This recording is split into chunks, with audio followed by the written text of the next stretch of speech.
آداب عرض ہے۔ اردو آڈیو بکس میں خوش آمدید۔ میں ہوں آپ کی میزبان ڈاکٹر سعدیہ ہما ماجد۔ قدرت اللہ شہاب کے شہاب نامے سے آج آپ سنیں گے راج کروں گا خالصہ باقی رہے نہ کو۔ دادی اماں اور کرم بخش مجھے BASJH خالصہ ہائی اسکول میں داخل کروانے کے لیے اپنے ساتھ لے گئے۔ اسکول کا پورا نام بابا اجیت سنگھ جھجار ہری خالصہ ہائی اسکول تھا اور گرو کے 2 صاحبزادوں کے نام پر قائم کیا گیا تھا، جنہیں سکھوں کی فرضی روایات کے مطابق مسلمان حاکموں نے ایک ملحقہ گرودوارے کی دیواروں میں زندہ گڑوا دیا تھا۔ ہیڈ ماسٹر سوراج سنگھ نے رجسٹر میں میرا نام درج کرنے کے بعد دادی اماں سے پوچھا، تائی بچے کی عمر 10 سال لکھ دوں؟ دادی اماں کو سارا گاؤں تائی کہا کرتا تھا۔ پھوٹ تیرا فٹے منہ، دادی اماں نے ہیڈ ماسٹر کو ڈانٹا۔ تو اندھا ہو گیا ہے، تجھے دکھائی نہیں دیتا؟ میرا پوتا 15 برس سے ایک دن کم نہیں۔ دادی اماں کے نزدیک بچوں کی عمر زیادہ جتانا باعث افتخار تھا۔ اس سے تعلیم بھی جلد ختم ہو جاتی تھی اور نوکری بھی جلد ملنے کا امکان بڑھ جاتا تھا۔ اس مسئلے پر ہیڈ ماسٹر سوراج سنگھ اور دادی اماں کے درمیان بحثہ بحثی ہونے لگی تو کرم بخش نے نجومی کی طرح زمین پر آڑی ترچھی لکیریں کھینچ کر ذائچہ بنایا اور ثالث بن کر اپنا فیصلہ صادر کر دیا، ماسٹر جی اس کی عمر 13 سال 3 مہینے 3 دن لکھ دو۔ ہیڈ ماسٹر نے جز بز ہو کر اٹکل پچو سے رجسٹر میں میری عمر کا اندراج کر دیا اور قبلہ والد صاحب کی وہ ڈائریاں دھری کی دھری رہ گئیں جن میں انہوں نے ہر بچے کی پیدائش کی ساتھ، دن، مہینہ اور سال عیسوی، ہجری اور بکرمی حساب سے الگ الگ نوٹ کی ہوئی تھیں۔ عمر کے حساب سے ہیڈ ماسٹر نے مجھے 2 سال آگے کی کلاس میں داخل کر لیا اور ساتھ ہی یہ حکم بھی سنایا، اگلے سال رینگولر فائنل کا امتحان دینا ہوگا، اگر وظیفہ نہ لیا تو کان پکڑ کر اسکول سے نکال دوں گا۔ پہلے روز جب میں اپنی جماعت میں گیا تو نیا کرتا، کورے لٹھے کا نیا کھرڑ کھرڑ کرتا ہوا پاجامہ اور پھندنے والی سرخ رومی ٹوپی پہنی ہوئی تھی۔ مجھے اس حیت قضائی میں دیکھ کر بہت سے ہندو اور سکھ لڑکے منہ میں انگلیاں ڈال کر سیٹیاں بجانے لگے اور زور زور سے گال پھلا پھلا کر بکرے بلانے لگے۔ ایک لڑکے نے رومی ٹوپی کا پھندنا نوچ کر توڑ لیا اور اسے برش کی طرح اپنے گالوں پر پھیرنے لگا۔ دوسرے نے دھول جما کر ٹوپی کو پچکا دیا۔ تیسرا ٹھوکریں مار مار کر میری پیٹنٹ لیدر کی کالی گرگابی کو مسلنے لگا۔ کئی سکھ لڑکے میرے گھیرا ڈال کر کھڑے ہو گئے اور لہک لہک کر بھانت بھانت کے آوازیں کسنے لگے۔ فوجاں شہروں آئیاں ہیں، فوجاں گٹ مٹ کر دی ہیں، فوجاں پڑھائی کریں گی، فوجاں بابو بنیں گی، فوجاں ٹوپی لیتی ہیں، فوجاں مسلح ہوتی ہیں۔ ان پے در پے سوالات کے بعد انہوں نے گھونسے تان تان کر ہوا میں گھمائے اور بیک آواز زور زور سے گانے لگے، راج کروں گا خالصہ باقی رہے نہ کو۔ اتنے میں کوئی پکارا کہ ماسٹر جی آ رہے ہیں۔ سب لڑکے فوراً شرافت سے اپنے اپنے ڈیسک پر بیٹھ گئے۔ میں اپنی جگہ حیرانی اور پریشانی کے عالم میں کھڑے کا کھڑا رہ گیا۔ ماسٹر منگل سنگھ اردو اور ریاضی کے استاد تھے۔ انہوں نے سر سے پاؤں تک میرا جائزہ لیا اور رومی ٹوپی کی جگہ پگڑی باندھ کر اسکول آنے کی ہدایت کی۔ انہوں نے تھوڑی دیر سبق پڑھایا اور زیادہ دیر بہت سے لڑکوں کی بری طرح پٹائی کی۔ فارسی کے پیریڈ میں پنڈت سری رام نے بھی یہی عمل دہرایا۔ پنڈت جگن ناتھ انگریزی پڑھاتے تھے اور مارنے پیٹنے کی جگہ فقط کان مروڑنے پر اکتفا کرتے تھے۔ البتہ تاریخ اور جغرافیے کا سبق سکون سے ہو جاتا تھا، کیونکہ ماسٹر تارا سنگھ نہ کبھی ہنستے تھے، نہ مسکراتے تھے، نہ مارتے تھے۔ اسکول کا اصلی ہوا ماسٹر منگل سنگھ ہی تھے۔ اردو پڑھانے میں انہیں خاص ملکہ حاصل تھا۔ اردو کا سبق وہ ٹھیٹھ پنجابی زبان میں دیا کرتے تھے اور اشعار کی تشریح کرنے میں ان کا اپنا ہی نرالا انداز تھا۔ ایک بار غالب کا یہ شعر آیا، سادگی و پرکاری، بے خودی و ہوشیاری، حسن کو تغافل میں جرت آزما پایا۔ اس شعر کو انہوں نے ہمیں یوں سمجھایا، سادگی تے اس دے نال پرکاری، بے خودی تے اس دے نال نال ہوشیاری، حسن نو تغافل دے وچ کیا پایا۔ شاعر کہندا ہے، اس نے حسن نو تغافل دے وچ جرت آزما پایا۔ لو اینی جی گل سی، غالب شعر بڑھاندا بڑھاندا مر گیا، میں شعر سمجھاندے سمجھاندے مر جانا ہے۔ تواڈے کوڑ مغزاں دے پلے ککھ نہیں پینا، اگے چلو۔ اردو کے علاوہ ماسٹر منگل سنگھ علم ریاضی میں بھی کامل تھے۔ یہ اور بات ہے کہ سوالات حل کرتے وقت جمع تفریق تقسیم کی جگہ وہ طلباء پر ضرب کا عمل زیادہ بروئے کار لاتے تھے۔ حقیقتاً ان کو اصلی شرح صدر صرف زد و کوب کے فن میں حاصل تھا۔ ذرا سی بھول چوک پر وہ قصاب کی طرح طالب علم پر لپکتے تھے، اسے گردن سے دبوچ کر ہوا میں اچھالتے تھے اور پھر اس پر لاتوں، مکوں اور تھپڑوں کی ایسی تابڑ توڑ بارش برساتے تھے کہ دیکھنے والوں کو بھی دن میں تارے نظر آنے لگتے تھے۔ ہر روز ایسی 2-2 3-3 پٹائیاں دیکھ کر اسکول کا ایک ایک لمحہ میرے لیے سہانے روح بن گیا۔ ہر وقت سر پر خوف کی ننگی تلوار لٹکتی رہتی تھی کہ نہ جانے کس وقت اس مار پیٹ کا کرۂ فعال اچانک میرے نام نکل آئے۔ یہ خیال آتے ہی میرے رونگٹے کھڑے ہو جاتے تھے اور سر سے پاؤں تک پسینہ چھوٹنے لگتا تھا۔ ایک روز میں تیار ہو کر اسکول جانے کو تھا کہ گھر میں کسی کو زور سے چھینک آئی۔ دادی اماں نے چھینکنے والے کو بری طرح کوسا اور مجھے واپس بلا کر بٹھا لیا، کیونکہ کام پر روانگی کے وقت کسی کا چھینک دینا بدشگونی کی علامت تھی۔ کچھ دیر انتظار کرنے کے بعد مجھے اسکول دوبارہ سدھارنے کی اجازت ملی، لیکن اس بدشگونی نے میرے پاؤں من کے بھاری کر دیے۔ میرے دل کو یقین سا ہو گیا کہ آج کا دن ہی وہ روز موعود ہے جب ماسٹر منگل سنگھ کے ہاتھوں میری پٹائی کی باری آنے والی ہے۔ اس خوف کا بھوت میرے سر پر کچھ ایسی شدت سے سوار ہو گیا کہ میں نے اسکول جانے کی بجائے سیدھا نہر کی راہ لی۔ نہر سرہند کے کنارے بیریوں کے جنگل تھے، آموں کے باغ تھے اور کھجوروں کے جھنڈ دور دور تک پھیلے ہوئے تھے۔ میں بڑے مزے سے بیر چننے، کچی انبیاں اور کھجوریں کھانے میں مصروف تھا کہ ایک جگہ اچانک کرم بخش سے مٹ بھیڑ ہو گئی۔ وہ مویشیوں کے لیے چارہ لانے شاملات دیہ کی طرف جا رہا تھا۔ میں نے بھاگ کر کچھ جھنڈوں میں روپوش ہونے کی کوشش کی تو اس نے لپک کر میرا ٹیٹوا لیا۔ مجبوراً میں نے بڑی دردناکی سے اسکول کی ساری رام کہانی اس سے سنا دی۔ اب مدرسے نہیں جاؤ گے؟ کرم بخش نے پوچھا۔ بالکل نہیں جاؤں گا، میں نے شد و مت سے جواب دیا۔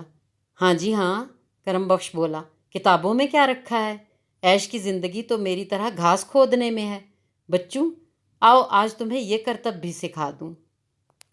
میں خوش خوش کرم بخش کے ہمراہ چل پڑا۔ وہ بڑے آرام سے برہنہ پا چلا جا رہا تھا۔ تیز تیز نوکیلی سولوں والے کھجور کے سوکھے ہوئے ٹھوڈے جا بجا اس کے پاؤں تلے آتے تھے اور چرمر کر کے ٹوٹ جاتے تھے۔ اس کی ایڑیوں میں کئی جگہ بڑے بڑے شگاف تھے۔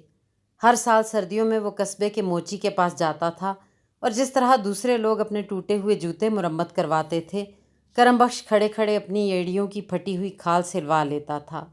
شاملاتے دیہ میں کئی جگہ گھٹنے گھٹنے تک گھاس لہلہا رہی تھی۔ ایک مقام پر کرم بخش نے تیز تیز ہاتھ مار کر لمبی گھاس درانتی سے کاٹنے اور چھوٹی گھاس کھرپے سے کھودنے کا گر مجھے سکھایا اور حکم دیا، جلدی جلدی گھاس کی ایک پنڈ کھود لو، ڈنگر بھوکے کھڑے میری جان کو رو رہے ہوں گے۔ میں درانتی اور کھرپا لے کر کام شروع کرنے والا تھا کہ کرم بخش نے پکار کر کچھ اور ہدایات دیں۔ بچھو اور کن کھجورا نظر آئے تو خبردار کھرپا اور درانتی خراب نہ کرنا، انہیں پاؤں سے مسل کر مار ڈالنا۔ سانپ، سمپولیا، بجو یا لسنگ پوٹ ملے تو فوراً مجھے ہانک مارنا، میں عجیبہ وظیفہ پڑھ کر انہیں پکڑ لوں گا۔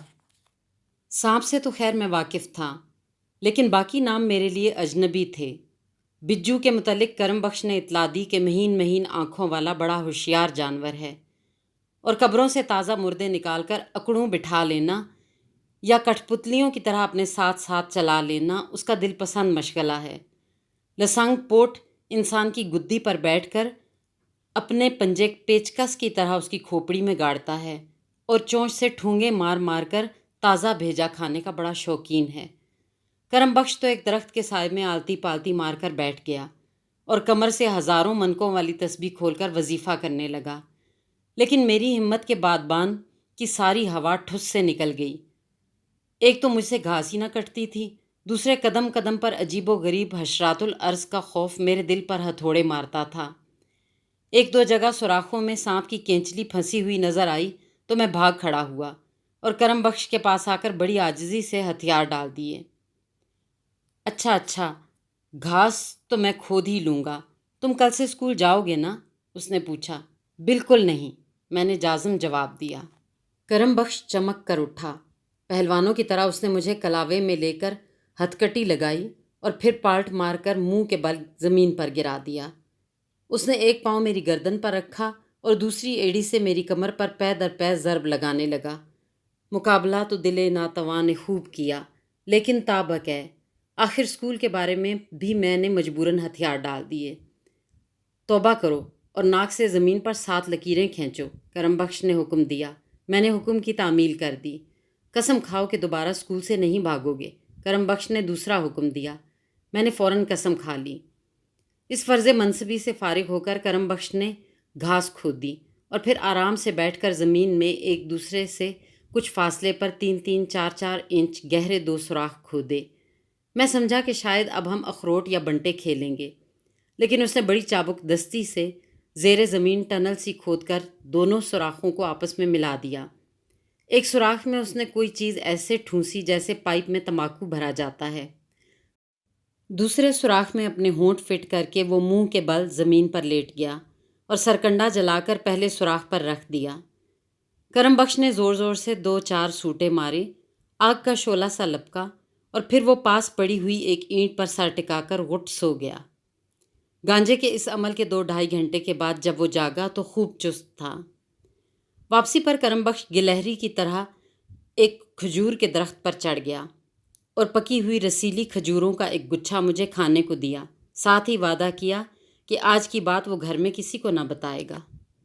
دوسرے دن میں نے اپنی قسم توڑ دی اور پھر اسکول نہ گیا۔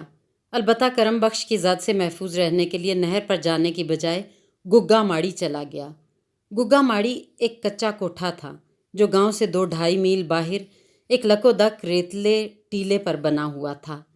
اس کے اندر چکی کے پاٹ کی طرح ایک گول چبوترا تھا۔ مسلمان اسے گگا پیر کی قبر سمجھ کر یہاں فاتحہ درود پڑھتے تھے۔ ہندوؤں کے نزدیک یہ گگا سائیں کی سمادھی تھی، کیونکہ ان کے اعتقاد کے مطابق گگا ایک ہندو پرم ہنس تھا اور مرنے کے بعد اس کی راکھ پر یہ سمادھ بنائی گئی تھی۔ چوڑے چمار اسے اپنا روحانی پیشوا مان کر یہاں پر طرح طرح کی پوجا پاٹ اور جادو ٹونا کیا کرتے تھے۔ علاقے کے ہنجڑے بھی یہاں جمع ہو کر گدے کی محفل جماتے تھے اور عقیدت مندی سے گاتے اور ناچتے تھے۔ گگا ماڑی کے اندر کچھ لوگ اپنے اپنے طریقے سے گگا پیر کو خراج عقیدت پیش کرنے میں مصروف تھے۔ باہر 2 کالے بھجنگ آدمی لنگوٹ باندھے اور گلے میں بڑے بڑے ڈھول لٹکائے دم دھناتی دھمکم دھیا دھکم دھیا کی تال پر زور زور سے ڈھول بجا رہے تھے۔ ان کے گرد 4-5 آدمی بڑے والہانہ طور پر حال کھیل رہے تھے۔ کبھی وہ پنجے اٹھا کر اپنی ایڑیوں پر لٹو کی طرح گھومتے تھے، کبھی زمین پر 4 زانوں بیٹھ کر مینڈک کی طرح پھدکتے تھے، کبھی سر کے بل کھڑے ہو کر ڈھول والوں کے گرد تیز تیز بیضوی دائرے کاٹتے تھے۔ ان میں ایک شخص جو سب سے زیادہ سرمستی کے عالم میں حال کھیل رہا تھا وہ کرم بخش تھا۔ کرم بخش کی آنکھوں میں لال لال انگارے چمک رہے تھے۔ اس کی داڑھی کے موٹے موٹے بال غضبناک خار پشت کے کانٹوں کی طرح چہرے پر ایستادہ تھے۔ اس کا انگ انگ یوں تھرک رہا تھا جیسے جال میں پھنسی ہوئی مچھلیاں پھڑک پھڑک کر تڑپتی ہیں۔ منہ سے کوئی لفظ کہے بغیر کرم بخش نے میری گردن ناپی اور ڈھول والوں سے کچھ دور تپتی ہوئی ریت پر کان پکڑوا کر میرا مرغا بنا دیا۔ ایک لڑکے کو اس نے میری چوکیداری پر مامور کیا اور خود حال کھیلنے والوں کے حلقے میں شامل ہو گیا۔ دھوپ میں کان پکڑے پکڑے میرے انجر پنجر ڈھیلے ہو گئے۔ ڈھول کی ہر دھمک میرے دل اور دماغ پر توپ کے گولے کی طرح برس رہی تھی۔ اگر کوئی اکا دکا راہگیر آپس میں بات چیت کرتے ہوئے قریب سے گزرتے تھے تو ان کی آواز میرے کان میں دیر تک یوں گونجتی رہتی تھی جیسے بہت سے کتے اندھے کنویں میں مل کر لگاتار رو رہے ہوں۔ معلوم نہیں اس حالت میں 1 گھنٹہ گزر گیا یا 1 سال نکلا یا 1 صدی بیت گئی، کیونکہ جب حال سے فارغ ہو کر کرم بخش نے مجھے کان چھوڑنے کا مژدہ سنایا تو میری کمر پیر فرتوت کی طرح خمیدہ ہو چکی تھی اور مجھ سے سیدھا کھڑا نہ ہوا جاتا تھا۔ کرم بخش نے پیچھے سے میری بغلوں میں ہاتھ ڈالے اور اپنا گھٹنا زور سے پیٹھ میں مار کر میری کمر سیدھی کی۔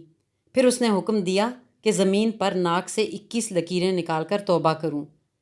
میں نے تپتی ہوئی ریت پر ناک سے 21 لکیریں نکال دیں۔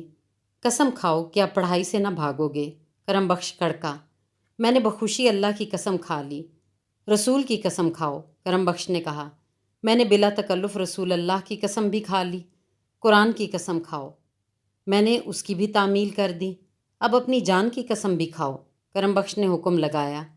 یہ قسم کھانے سے میں ہچکچا گیا، کیونکہ مجھے اپنی جان اللہ اور رسول اور قرآن شریف سے بہرحال زیادہ عزیز تھی۔ کرم بخش نے آؤ دیکھا نہ تاؤ اور میرے منہ پر زناٹے سے ایسا کرارا تھپڑ مارا کہ میرے سر میں بھیڑوں کے بے شمار چھتے بھن بھنا اٹھے۔ دوسرا تھپڑ لگنے سے پہلے میں نے کرم بخش کا حکم مان لیا اور اپنی جان کی قسم بھی کھا لی۔ جان کی قسم توڑنے کے ہولناک نتائج کا کرم بخش نے کچھ ایسا بے سر و پا اور بے ربط سا نقشہ باندھا کہ مجھے بے اختیار ہنسی آنے لگی۔ ہنسی روکنے کی کوشش میں مجھے ہچکی لگ گئی اور گلے سے روندھی روندھی سی آوازیں نکلنے لگیں، جیسے بیل کے گلے میں تربوز کا چھلکا پھنس جاتا ہے۔ کرم بخش سمجھا کہ خوف و ہراس سے میری گھگی بند گئی ہے۔ اس تاثر کو مزید کمک پہنچانے کے لیے میں نے اپنے بدن پر مصنوعی کپکپی طاری کی اور کچھ تیز تیز جھرجھریاں بھی لیں۔ کرم بخش خوشی سے پھول کر کپا ہو گیا اور اس کی انا کی تسکین گرم گرم بھاپ کی طرح اس کے کانوں، ماتھے اور گالوں اور ناک پر چھا گئی۔ کرم بخش کو اچھے موڈ میں دیکھ کر میں نے کہا، چاچا تمہارے پاس تو کوئی جادو ہے، میں اسکول سے بھاگ کر جدھر جاتا ہوں تم بھی وہاں آ جاتے ہو۔ کرم بخش نے اصیل مرغ کی طرح فخریہ چھاتی پھلائی اور کہنے لگا، جادو ٹونا تو پلید کافروں کا کرتب ہے، کرم بخش کے پاس تو رب سچے کا اجیفہ ہے۔ تم دلی جاؤ یا دکن چلے جاؤ، کرم بخش کا ہاتھ تیری گردن پر ایسے پڑے گا جیسے مرغی کھنگار پر گرتی ہے۔ کرم بخش کی مزید خوشنودی حاصل کرنے کے لیے میں نے کہا، چاچا تمہارے وظیفے نے تو بڑے بڑے مارکے مارے ہوں گے۔ اس سبغول کچھ نہ پھرول، کرم بخش نے محاورتاً کہا کہ ڈھکی چھپی بات کو زیادہ نہ کرے دو۔ چاچا وظیفے نے کچھ نہ کچھ تو رنگ لگایا ہوگا، میں نے خوش آمدانہ اصرار کیا۔ رہے نام رب سچے دا، کرم بخش نے سینہ تان کر کہا، کوئی رنگ جیسا رنگ لگایا ہے؟ بیٹ بیلے بار سب جگہ کرم بخش کا نام گونجتا تھا۔ بڑے بڑے جٹا دھاری مہنت بھانمتی کے جوگی اور گیانی تیرے چچا کے سامنے آنکھ نہیں اٹھا سکتے تھے۔ جوش میں آ کر کرم بخش نے اپنے وظیفے کی کرامات کی محیر العقول داستانوں کا تانتا باندھ دیا۔ بھوت پریت چڑیل چھلاوا چھلیڈا وڈاوا سے مقابلہ کرنا، جن اتارنا اور لوٹے میں سر بمہر کر کے جلا ڈالنا، آوا پزاوا دودھ مکھن باندھنا اور کھولنا، حب اور بغض کے فلیتے جلانا، مکھوری اہدا کے لیے ہنڈیا چھوڑنا، بان جلانا، آٹے کی پتلیوں میں سوئیاں گاڑ کر دشمنوں کو ایذا پہنچانا، سانپ بچھو اور بھیڑ کے کاٹے اور آدھا سی درد کو جھاڑنا، داڑھ نکالنا، چور پکڑنے کے لیے لوٹا گھمانا، مجبوری کی حالت میں بقدر ضرورت دستے غیب حاصل کرنا، یہ سب کرم بخش کے بائیں ہاتھ کا کھیل تھا۔ لیکن اس کے جس کمال نے میرے ذہن پر سب سے زیادہ اثر کیا وہ تسخیر محبوب کا عمل تھا۔ بھرے میلے میں بڑی بڑی صاحب حسن و جمال جاٹنیاں اپنے بانکے چھبیلے جوانوں کو چھوڑ کر اس پھٹی ہوئی ایڑیوں اور پیلے دانتوں والے کری المنظر بڈھے کے پیچھے یوں لگ جاتی تھیں جیسے مکھیاں گڑ سے چپک جاتی ہیں۔ کرم بخش کچھ دیر انہیں اپنی ڈور کے ساتھ لگائے گھومتا پھرتا اور پھر انہیں مٹھائی کے لیے کچھ پیسے دے کر رخصت کر دیتا تھا۔ تیرے چاچے پر وجود کا عیش حرام ہے، کرم بخش نے دبی دبی حسرت سے مجھے بتایا، اسی لیے تو مرشد نے شادی کی اجازت نہیں دی۔ مجھے اس برہمچاری بڈھے کی حماقت پر ہنسی بھی آئی اور ترس بھی آیا، لیکن بظاہر میں نے اس کی اتنی تعریف کی کہ وہ خوش ہو کر مجھے ماگھی بنیے کی دکان پر جلیبیاں کھلانے لے گیا۔ ماگھی رام چمکور صاحب کا واحد حلوائی تھا جو سارا دن لنگوٹ باندھے بڑے بڑے کڑاہوں میں جلیبیاں تلتا تھا یا موتی چور کے لڈو بناتا تھا، جنہیں سکھ جاٹ شرطیں بد بد کر سیروں کے حساب سے وہیں کھڑے کھڑے چٹ کر جاتے تھے۔ ماگھی رام کا بوڑھا باپ ایک میلی سی دھوتی باندھے اور سر پر ڈھیلی ڈھالی پگڑی ٹکائے اکڑوں بیٹھا بھٹی جھونکتا رہتا تھا۔ اس کا چہرہ پکے ہوئے اناناس کی طرح پیلی پیلی گلابی گلابی گدری گدری جھریوں سے بھرا ہوا تھا اور مہین مہین چندھیائی ہوئی آنکھوں پر لمبی لمبی سفید بھویں ایسے لٹکتی تھیں جیسے اس نے ماتھے پر ململ کی جھالر ٹانک رکھی ہو۔ دونوں باپ بیٹا کرم بخش کو دیکھ کر بے حد خوش ہوئے۔ واہ بھائی واہ کرم بخشا، ماگھی رام بولا، پرماتما کی کرپا سے تو خود ہی آ گیا۔ میں تو تیری تلاش میں نکلنے ہی والا تھا۔ ماگھی بنیے نے چہک چہک کر ہمیں بتایا کہ 5 روپے ڈال کر اس نے بازار مائی سیوا امرتسر میں لاٹری کا ٹکٹ لیا تھا۔ لاٹری اس کے نام نکل آئی ہے، مال بھی چل پڑا ہے اور آج ہی کشتی سے چمکور پہنچ رہا ہے۔ کرم بخشا، ماگھی رام نے کہا، تو گڈھا جوڑ کے فٹافٹ گھاٹ پر پہنچ جا، کشتی آتے ہی مال چھڑا کر دکان پر لانا ہے۔ ایک سیر پختہ لڈو تجھے دوں گا، آدھ سیر گڑ بیلوں کے لیے ملے گا۔ واہ جی واہ، کرم بخش نے ناراضگی سے جواب دیا۔ کرم بخش تیرے باپ کا نوکر جو ہوا، ادھر تو نے حکم دیا، ادھر میں گڈھا لے کر نہر پر پہنچا۔ لالا، کبھی تو نے شیشے میں اپنی صورت بھی دیکھی ہے؟ چلو 4 آنے نقد بھی لے لینا۔ ماگھی رام نے حاتم تائی کی قبر پر لات ماری۔ اس میں جھگڑنے کی کیا بات ہے بھلا؟ ہزاروں کا مال مفت آ رہا ہے اور کرم بخش کو چونی پر ٹرکھاتے ہو۔ لالا، تم بڑے ندیدے ہو، کرم بخش نے کہا۔ دفتن ماگھی رام کے بڈھے باپ نے بھی اپنی چندھیائی ہوئی آنکھیں کھولیں اور کرم بخش کو غصے سے گھور کر بولا، ہزاروں کا مال کون سالہ بکتا ہے؟ بڑی لاٹری کا ٹکٹ تھا، کوئی مخول نہیں۔ لاکھ سے کم کا مال نکلے تو میں پیشاب سے داڑھی منڈوا دوں گا۔ کچھ مزید چک چک بک بک کے بعد بیل گاڑی کی اجرت طے ہو گئی۔ 1 روپیہ نقد، 2 سیر مٹھائی، بیلوں کے لیے 1 سیر گڑ۔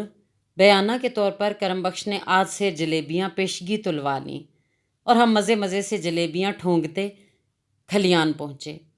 کرم بخش نے بیل گاڑی تیار کی اور تھوڑی دیر میں ہم نہر پر کشتی گھاٹ پہنچ گئے۔ ماگھی رام اور اس کا باپ پہلے ہی آئے بیٹھے تھے اور ایڑیاں اٹھا اٹھا کر، آنکھیں پھاڑ پھاڑ کر دوراہے سے آنے والی کشتی کا انتظار کر رہے تھے۔ خدا خدا کر کے کشتی آئی اور ماگھی رام نے اپنے مال کی بلٹی چھڑائی۔ یہ مال لکڑی کی 3 پیٹیوں پر مشتمل تھا، جن پر لوہے کی پتی چڑھا کر میخوں کے ساتھ ٹھونکا ہوا تھا۔ کسی پیٹی کا وزن 1.5-2 من سے کم نہ تھا۔ بیل گاڑی میں ماگھی رام اور اس کا باپ ایک ایک پیٹی پر سانپ کی طرح کنڈلی مار کر بیٹھ گئے۔ تیسری پیٹی پر میں چڑھنے لگا تو انہوں نے ڈانٹ کر منع کر دیا، کیونکہ میرے وزن سے ان کے مال و متاع کے آبگینوں کو لہو کے ضرر کا احتمال تھا۔ راستہ بھر باپ بیٹا امید کے عجیب و غریب دشت و دریا میں للچائی ہوئی قیاس کے گھوڑے دوڑاتے رہے۔ لکڑی کی یہ 3 پیٹیاں کبھی ریشم و زربفت اور کم خواب کے تھان بن جاتی تھیں، کبھی ان کے دہانوں سے سونے کے کنگن اور چاندی کے تھال جھانکنے لگتے تھے، کبھی ان کے اندر بلوری، فانوسوں اور شیشہ آلات کی مدھم سی کھن کھن سنائی پڑتی تھی۔ ماگھی رام کے باپ کی قوت لامسا پیٹیوں کے اوپر ہاتھ پھیر پھیر کر اب اس یقین کی علل اعلان تصدیق کرنے لگی تھی کہ یہ مال 1.5-2 لاکھ روپے سے کم قیمت کا نہیں ہو سکتا۔ اس کا پروگرام یہ تھا کہ لاٹری کا مال جلد از جلد بیچ باچ کے سارا کنبہ ہردوار جا بسے اور وہاں آرام سے بیٹھ کر رام نام کی مالا جپنے میں مصروف ہو جائے۔ لیکن ماگھی رام کو اس لائحہ عمل سے شدید اختلاف تھا۔ لو اور سنو، وہ حقارت سے ہنسا، باپو کی عقل بھی گھاس چرنے گئی ہے۔ بکھنٹ سدھارنے کا وقت تو اس کا اپنا آیا ہوا ہے اور اپنے ساتھ ہردوار ہمیں بھی ہانکتا ہے۔ باپو، تم جم جم ہردوار جاؤ، ہمارے کھانے پینے کے دن تو اب آئے ہیں۔ ماگھی رام کا فیصلہ تھا کہ لاٹری کا مال بیچ کر وہ لدھیانہ میں دکان کھولے گا۔ وہ کئی بار لدھیانہ جا کر بائسکوپ دیکھ آیا تھا۔ فلموں میں ناچتی ہوئی میموں کا نقشہ اس نے کچھ ایسی فصاحت و بلاغت سے کھینچا کہ اس بڈھے کے منہ سے بھی جلیبیوں کے شیرے کی طرح بے اختیار رال ٹپکنے لگی، اور وہ بخوشی اس بات پر رضامند ہو گیا کہ پہلے وہ اپنے بیٹے کے ساتھ کچھ عرصہ لدھیانہ گزارے گا اور پھر اس کے بعد کسی وقت ہردوارے کی راہ لے گا۔ پیٹیوں کو دکان کے عقبی صحن میں رکھوا کر ماگھی رام نے سب سے پہلے 2-2 لڈو بانٹ کر ہمارا منہ میٹھا کرایا اور پھر کرم بخش کے ساتھ مل کر باپ بیٹا پیٹیاں کھولنے میں مصروف ہو گئے۔ تینوں پیٹیاں سیکنڈ ہینڈ کتابوں، اسکولوں کے پرانے رجسٹروں اور استعمال شدہ بہی کھاتوں سے اٹا اٹ بھری ہوئی تھیں۔ چند لمحے سکوت رہا، جیسے سب کو سانپ سونگھ گیا ہو۔ پھر ماگھی بنیا اور اس کا باپ زمین پر بیٹھ گئے اور 2 ہتھڑ مار مار کر اپنا سر پیٹنے لگے۔ جس قسم کا دردناک بین وہ کر رہے تھے، اسے دیکھ کر یہی محسوس ہوتا تھا کہ وہ دونوں واقعی بری طرح لٹ پٹ گئے ہیں۔ کچھ دیر میں جب یہ آہوزاری قدرے فرو ہوئی تو کرم بخش نے ان کو سمجھانا شروع کیا کہ چور ہاتھ سے نکل جائے تو دانش مند اس کی لنگوٹی پر ہی صبر شکر کر لیا کرتے ہیں۔ یوں بھی یہ کوئی اتنا گھاٹے کا سودا نہیں رہا۔ 5 روپے کی لاٹری میں اتنی ردی آ گئی ہے کہ کئی سال تک